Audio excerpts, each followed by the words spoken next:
Lipton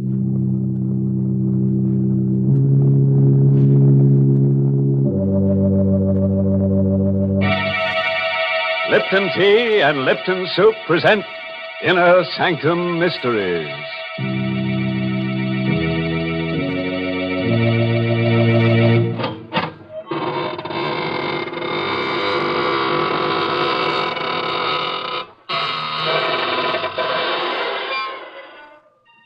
Good evening, friends of the Inner Sanctum. This is your host to welcome you through the squeaking door. Draw up a tombstone to sit down. Don't mind the fact that we've carved your name on it. Well, it's rather lonesome around here tonight, isn't it? Yes, most of the folks who haunt the place are out tonight with their sleds. If it snowed near your house, you may find them ghosting down here. But, Mr. Host, ghosts don't go sledding, do they? Why, of course, Mary. Especially the ghosts of gangsters. They're used to being taken for a sleigh ride. Well, now, why don't you take your sled and join your friends and let me have a word with our Lipton listeners?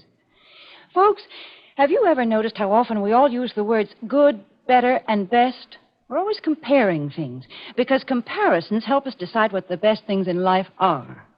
For example, the perfect way to prove how really flavorful Lipton tea is to compare Lipton's to any other tea and taste the difference.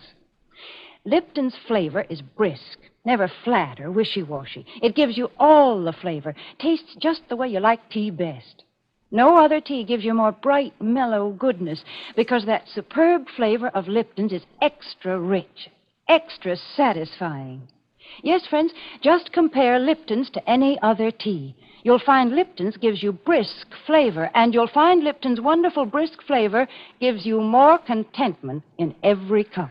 All right, Mary. Now you go and perch yourself on that teapot over there and get ready to hear about The Dark Chamber. It's an original radio play by Robert Newman, who witnessed the story while peeking through a keyhole. Yes, and our star tonight is Kenneth Lynch, who plays the role of Joe. Our story tonight is about death, violent death, and also about something which is even more terrifying, the unknown. You don't believe that anything can be more frightening than death? Then you've never experienced the ultimate in fear. But you will within the next few minutes. If you'll put out the lights, pull your chair up close, and listen to The Dark Chamber.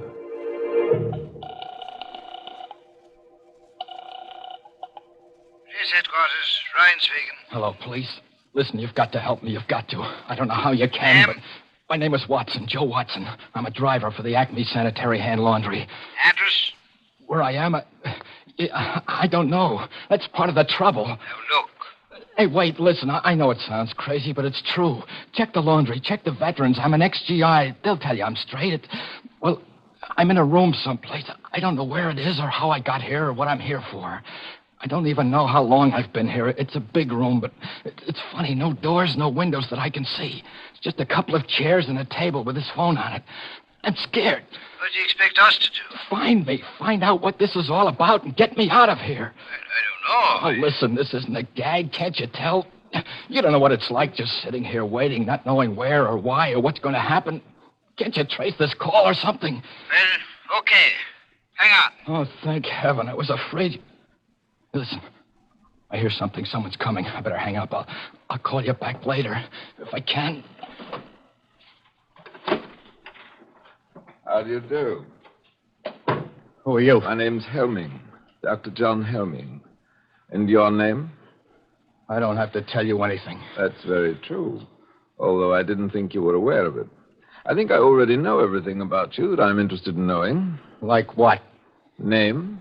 Joseph Watson, age 26, occupation, employee of the Acme Laundry, honorably discharged from the Army 6 months ago, with the Bronze Star and the Purple Heart. What the...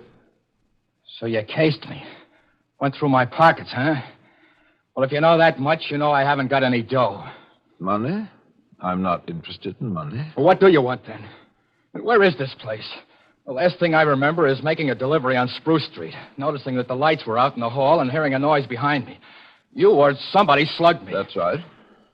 Well, will you stop grinning like that and tell me what this is all about? Of course. I brought you here because I need your help in an experiment. An experiment whose details I've already worked out with mice and rabbits and cats and other animals. What kind of an experiment? An experiment in fear. Fear? Yes. You fought in the war. You were wounded. That means you've probably known fear. And still, you won the Bronze Star, which means you overcame it. Now, the question is, can you overcome your present fears? What are you talking about? You're afraid. Nothing has happened to you yet, absolutely nothing, and yet you are afraid, aren't you? You're afraid because you're face to face with the unknown. Because you don't know what I want and what I'm planning to do. Which is as it should be. And that's the way we'll leave it. For the moment. Hey, wait a minute. Come back here. Come back. You can't...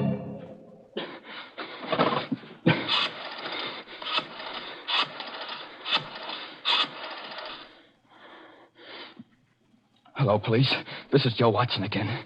Listen, I got a little more dope. I don't know if it'll help, but there was a guy in here just now. Said his name was Helming, John Helming. That's probably a phony. He's about 50, tall, over 6 foot, white hair and gray eyes. No, I still don't know what it's all about or what he's after, but have you been able to trace this number yet? Well, how long will it take? Okay, I'll hang on, but... What? The lights just went out. The room's pitch dark and somebody's coming in again. I better stop. But for Pete's sake, hurry!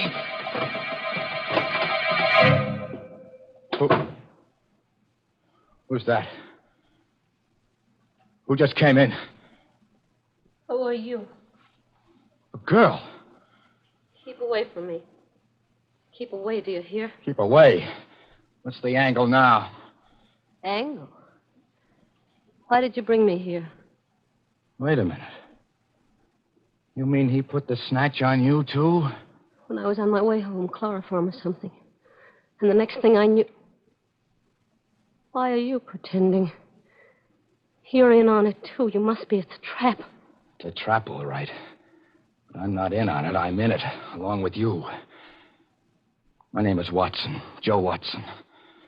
I'm Betty Grant. You swear? I swear. What would I lie about it for? I wonder why he put you in here. Put us together. Who is he? What's he going to do? I don't know. He said something about an experiment. An experiment in fear, but... Hey, listen, we've got to get out of here somehow, some way. He might be listening. Very astute, my dear. Of course I'm listening. What the... Where are you? Right here in the dark. I've been here all the time. Why are you... No, Joe, don't. He must want you to go for him. He's probably got a gun. Right again, my dear. Not that I'll need it. This is stage 2 of the experiment. A new stimulus to action has been introduced. Man against the unknown has become man and woman against the unknown. Look, let's get down to brass tacks. Be sensible about this. Thank you, Joe. That's why I won't need my gun. This new stimulus has been negated by an increased sense of responsibility. Responsibility towards the girl, and therefore by increased fear. Blast you, gun or no gun, if I get my hands on you! Where are you? Where are you? Outside now, so you can relax. That was the final stimulus in this stage. Injured pride. The discovery that I could read your innermost thoughts and knew exactly what you were going to do. But you mustn't let that bother you. I already know everything you're going to do from now on. Till the end. Listen, you! Helming! Helming! He's gone. Joe. I know. Hold on, baby. Don't let it get you. There must be a way, some way. You suppose he's still listening? It's hard to say. But I'm going to take a chance. There's one thing he didn't figure on. A telephone. Here? Yes. If I can find it again in the dark. It was over on the... Here it is. I put through 2 calls already to the police. Told them what was happening and asked them to get me out of here.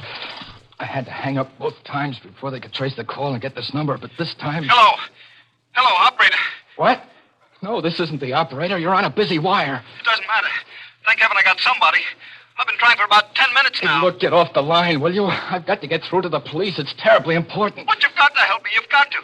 My name's Ben Lazarian. I'm a prisoner someplace. I don't know where. You what? It's true. Strange house somewhere. A doctor who says his name is Helming. What? What are you laughing at? Joe, what is it? What is it? I haven't got headquarters. I've got a guy that... I'm sorry, Ben. It's no use. What do you mean? We're in the same boat you are. A girl named Betty Grant and myself. Helming's got us locked up, too. You too? Yeah. He said he knew everything we were thinking, everything we were going to do. I did get through to the police before, but I guess he caught wise.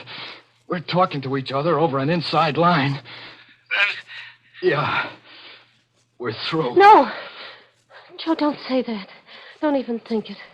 Look, ask him exactly where he is. Just where are you, Ben? Do you know? It's hard to say. I was out cold when he brought me here. It's a kind of a hall, a passageway. Cement floor, ceiling, stone walls. There doesn't seem to be any door or opening or anything like that. That's what I thought here, too.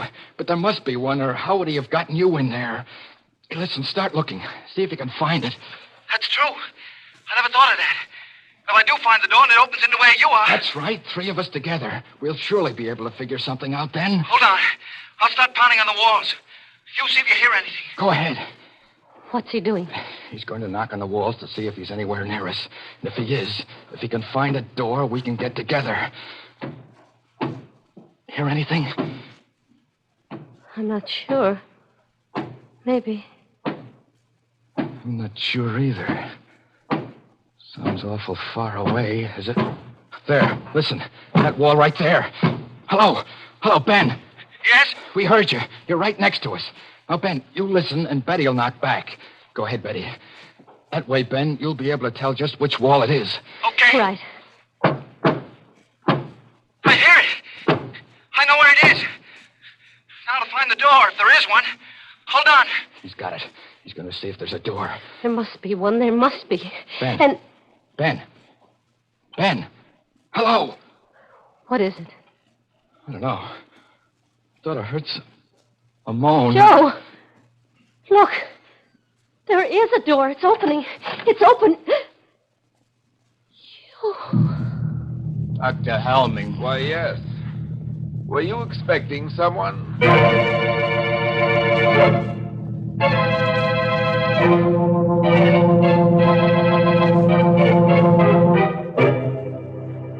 Well, now that you mention it, Doctor, there was someone we've been expecting and waiting for since we first heard about that cozy little place of yours.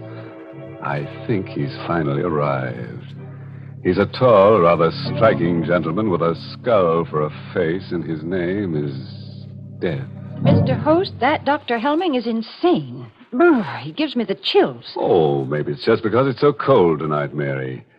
You know, it's getting so nippy these days that some of my friends are having fur collars put on their shrouds. Well, my friends are smarter. They know that the way to warm up in cold weather is with a hot cup of fragrant, delicious Lipton tea.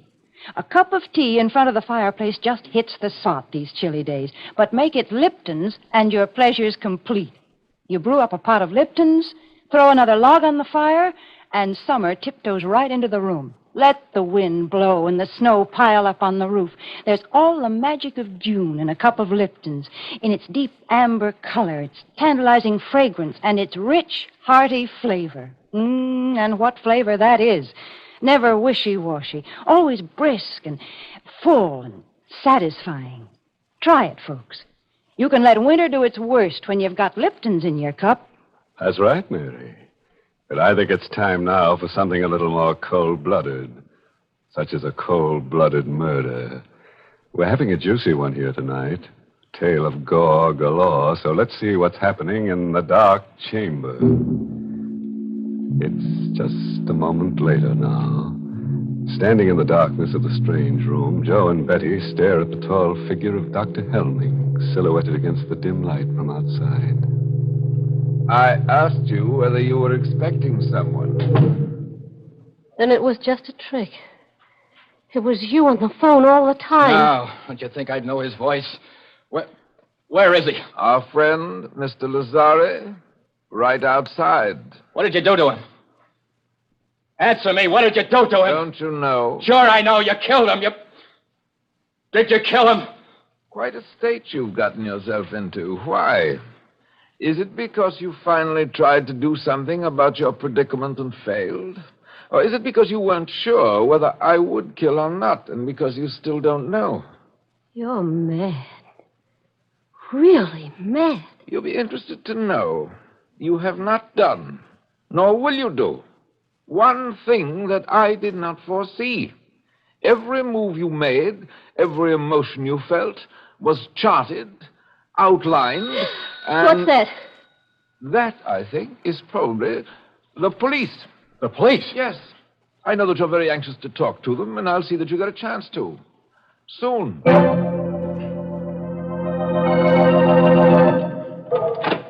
Good evening, officer. I'm looking for a guy named Helming. Dr. Helming. I'm Dr. Helming. Come in, won't you? Okay. Thanks. This is kind of a funny business. It's about a phone call we got a while ago, finally traced here. A guy who said he was a prisoner or something. That must have been Watson. Yeah, that's his name. Joe Watson. Do you know him? Of course. I can't tell you how sorry I am. It was really very careless of me, and I'll see that it doesn't happen again. What do you mean? If you did any investigating, which I'm sure you did, then you know that I don't run a sanitarium exactly, but I do take a few patients. Mental cases for treatment. Ah, so that's it. A nut, eh? I wish you wouldn't say that. Watson's case is particularly interesting. A 4F who wasn't able to enlist, and he developed a persecution mania. Thinks that everyone is down on him, eh? Not everyone, exactly. His present fantasy is that he's an ex-GI and that I'm keeping him prisoner. Sure sounds plenty tough. Well, I guess I'll run along. I'm sorry I bothered you. Don't you want to see them first, officer? Talk to them? There's no need of that, Doctor. We get calls from cranks every day. We always investigate a cause. But I insist. After all, you only have my word for it. There's just one thing I'd like to caution you about. Sure, I know. I'll play along. Humor them. Splendid. Right in here. It's quite a room. Joe, look. It's a cop, and that means... Then you did get my message. Sure, Joe. Took a little time to trace the call, but everything's okay. Oh, thank heaven. It was such a screwy story, I was afraid that... Hey, wait a minute. Then why is he standing there like that? Why haven't you got the bracelets on him? Dr. Helming? No need for any rough stuff. He said he'd come along quietly. What? You're lying. I don't know why, but there's something wrong here. Something... I know. You think we made the whole thing up. That we're crazy. No. It's true. He told you we were, and you believed him. Of course not. Look, I'm... Stop it, will you? Stop saying that. Well, if I could only prove it somehow, show you. I know. Lazari. Joe. Murder. That'll open your eyes. Somewhere in that wall is a door. Make him open it. Show you what's behind it. I think maybe I'd better be going, Doc. But there is a door there, officer. Just a second. I'll open it for you. Here we are. Joe. Body. It's gone. These doctors are always hiding the bodies. It turns up again later. Give us another ring, huh? Maybe I shouldn't have said that. Can I go out this way, Doc? Down to the end of the corridor, then to your right. I'm sorry I gave you all this trouble. Perfectly all right. Thank you for being so understanding. Quite all right. Goodbye. Goodbye, Doc. Well, children? Don't look that way, Joe. Don't. I know what you're thinking, and it's not true. We're not crazy. There was a body there. Of course. You hid it when you went out to let the cop in. And the telephone. You left that here purposely. Wanted me to use it. Get the police here. Obviously. I told you that this was to be an experiment in fear. What I didn't tell you was that, in a sense, I was one of the subjects, too. It was important for me to learn how I would function under pressure. And speaking objectively, I think I did rather well. Don't you? Why? Why are you doing all this? What are you after? There's no reason why I shouldn't tell you. If anyone truly understands the nature of fear, is able accurately to forecast the actions and reactions of an individual, then he can use fear as a weapon. Society will react as the individual reacts. You see, society doesn't want to believe that anything can menace it. Doesn't want to take action to protect itself any more than the individual does. This was something that Hitler and Mussolini understood intuitively. I understand it scientifically. They failed, but I shall succeed. You mean that you... I'm afraid that's all I have time for. As far as you two are concerned, the experiment is finished. Completely finished. I have a few arrangements to take care of, and then, well, make the best of these last few minutes, for they will be your last.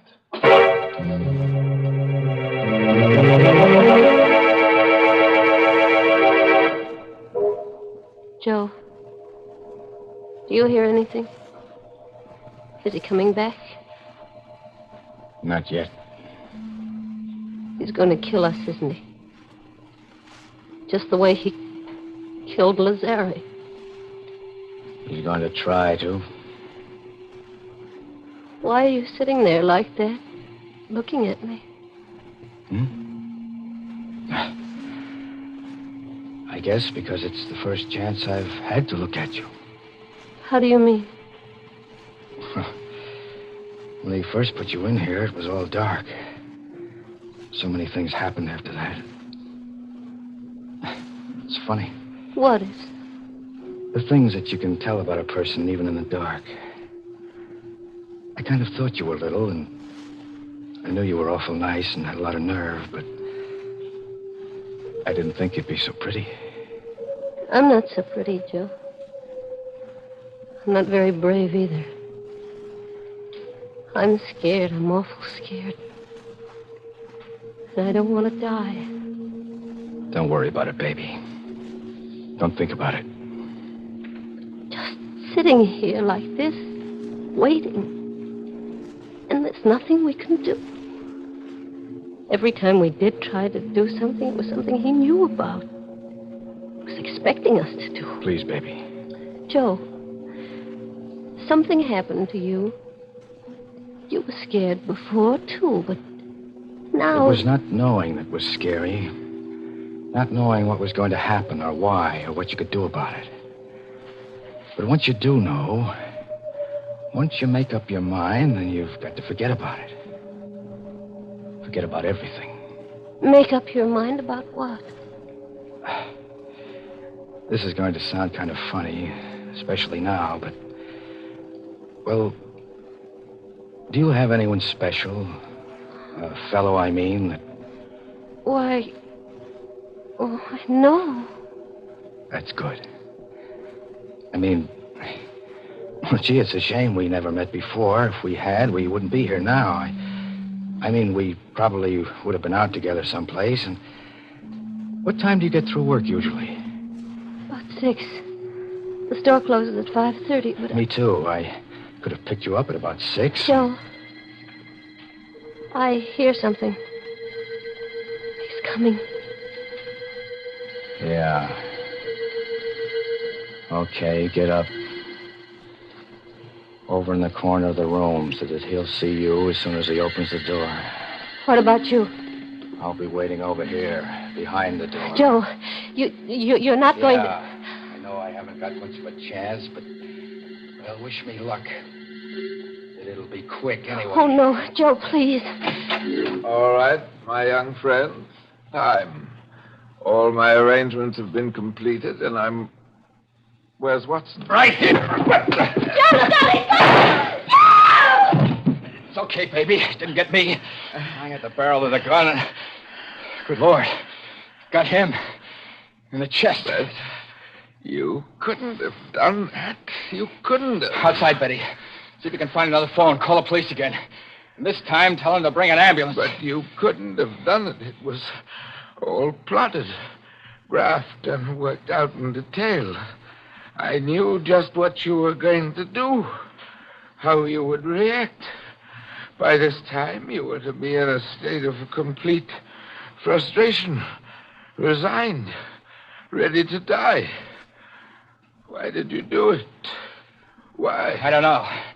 Now, just take it But easy. I've got to know. You've got to tell me.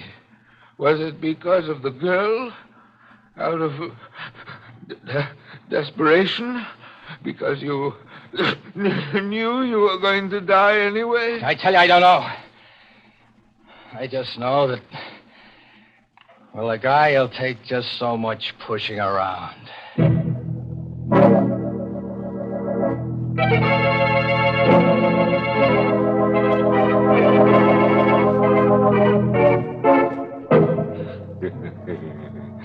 Pushing around, eh? Well, it sounds to me as if one of our characters is going to get a lot of pushing around at the end of a pitchfork and in a very warm climate. Yes, good old Helming's finished. He's got to be if we're to have at least 2 corpses, the inner sanctum minimum. Oh, you think that's a little arbitrary? Not at all. We've got to have at least 2 corpses to play our theme song, When a Body Meets a Body. Theme song? I didn't know we had one. Oh, Mary, we've got lots of them. Didn't you ever hear our skeleton song? I ain't got no body. Mr. Host, let's be serious for a moment, because I want to talk about one of the most serious things in life, our health. For instance, the war may eventually lead to an increase in tuberculosis. And that's why the makers of Lipton tea and Lipton soup have asked me to remind you of the annual sale of Christmas seals. Funds raised by this sale support tuberculosis control programs, X-rays, health education, and medical research. Remember, over 500,000 people in the United States and Canada suffer from this disease. So buy as many Christmas seals as you can. No one is safe from tuberculosis until everyone is safe. And Christmas seals can save lives.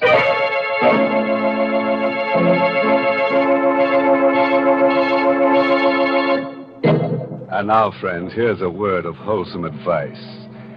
If you've had any murderous thoughts lately, give them up. It just doesn't pay. Well, I know a lady who killed off her husband, and, you know, it just ruined her marriage. Yes, he grew very cold to her. Oh, by the way, this month's Inner Sanctum mystery novel is The Fearful Passage by H.C. Branson. Yes, and next week's Inner Sanctum story, directed by Hyman Brown and brought to you by Lipton Tea and Lipton Soup. Next week's story is about a vampire. He's a very stingy fellow. That's when you go out with him, the drinks are always on you. Naturally, we're going to try to make him feel at home here, so I've just ordered a good supply of bats with green eyes, a coffin for him to sleep in, and a wooden stake to drive through his heart. I wouldn't stake my life on it, friends, but he may visit you before next Tuesday. Until then, good night. Pleasant dreams.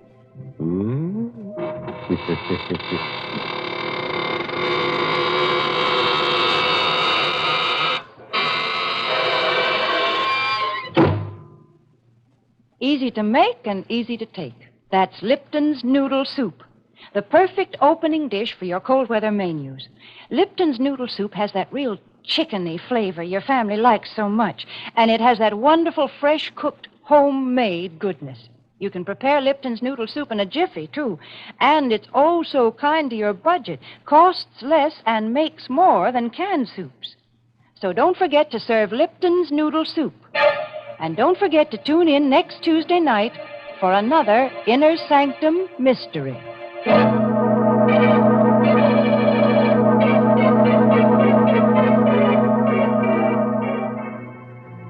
This is CBS, the Columbia Broadcasting System.